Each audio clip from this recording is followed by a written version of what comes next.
Mayong adlaw kaning tanan mga higalaan. Mag-unbox ta og kaning gikan sa Lazada nga atong gi-order kaning infrared stove. So yung panila kung sa kamahal karon sa gasol mo na kini atong gamiton. So atong i-unbox kay basig video ta kay basig na ay mga depekto na mga buak mauli pa nato.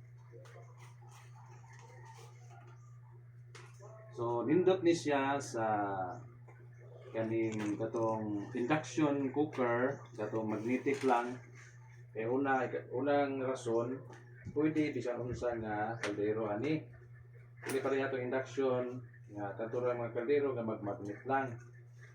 Unya ikaduha, wala ni siya radiation, unya safe ni siya sa nagaluto kay wala man siya radiation. So mo ni gundot ni siya infrared.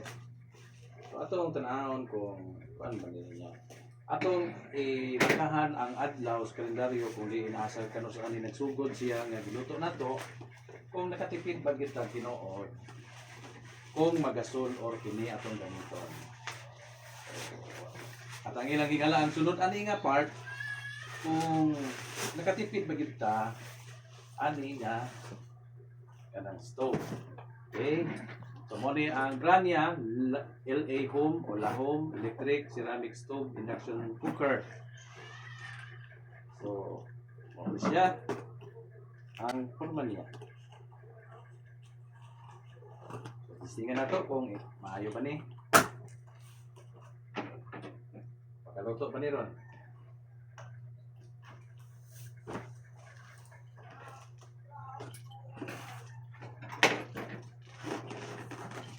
Sa nato ha kay basig buak kunya mobabay sa ko ninyo unya ano man ani tan-aw kay tingnan nato mag-video na pud ko kung nagluto na ang akong asawa sa lamian nga pagkain. Kung mga Tagalog mga tanawan nga video hinalang ko ninyo kay akong Tagalogon ang ako ang istorya. Mo ni siya kaloy sa Ginoo wala man si buak nay kaning manual. O ang itsura niya. LA Home. So, testingan na to ni.